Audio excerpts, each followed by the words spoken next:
اللہ اکبر اللہ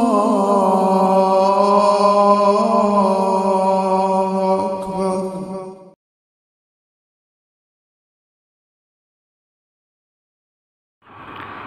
اعوذ باللہ من الشیطان الرجیم، بسم اللہ الرحمن الرحیم۔ السلام علیکم ورحمۃ اللہ وبرکاتہ۔ محترم سامعین، ہمارے پاس کچھ ایسی سوالات بھی آتے ہیں، پوچھا جاتا ہے کہ کوئی داڑھ کے درد کا بھی وظیفہ ہوتا ہے، قرآن سے کوئی اس کا بھی علاج ہوتا ہے۔ یہاں پہ میں ایک حوالہ دیتا ہوں، طب البغدادی ایک کتاب ہے، اس کے صفحہ نمبر 229 پہ ہے۔ وہاں پہ انہوں نے ایک حدیث لکھی ہے، حضرت ابن عباس رضی اللہ تعالیٰ عنہ سے مروی ہے۔ انہوں نے فرمایا کہ رسول صلی اللہ علیہ وسلم نے فرمایا، جس شخص کی داڑھ درد کرے وہ اپنی انگلی داڑھ پر رکھے اور یہ پڑھے۔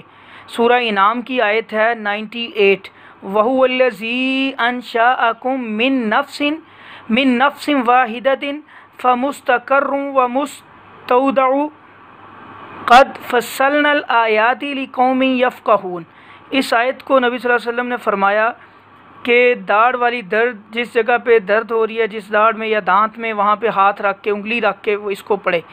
اچھا، آپ اس کو 3 دفعہ پڑھ لیں۔ اگر درد 3 دفعہ پڑھنے سے نہیں ٹھیک ہوتا تو اس کو 7 دفعہ پڑھیں۔ 7 دفعہ سے نہیں ہوتا تو 21 دفعہ پڑھیں، انشاءاللہ اللہ تعالیٰ صحت دیں گے۔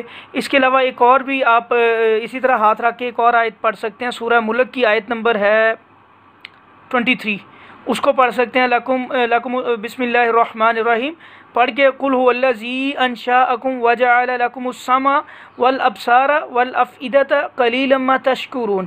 اس آیت کو بھی آپ پڑھ سکتے ہیں 7 ٹائمز، انشاءاللہ اللہ تعالیٰ آپ کو شفا دیں گے، اور پانی کے اوپر دم کر کے بھی اس کو پی سکتے ہیں، اللہ تعالیٰ صحت دیں گے۔ تو یہ داڑھ کے درد کے لیے جو مریض ہیں، جن کے داڑھ میں درد ہے، دانت میں درد ہے، تو اس کو پڑھ سکتے ہیں، انشاءاللہ اللہ تعالیٰ صحت دیں گے، تندرستی دیں گے۔ تو السلام علیکم ورحمۃ اللہ۔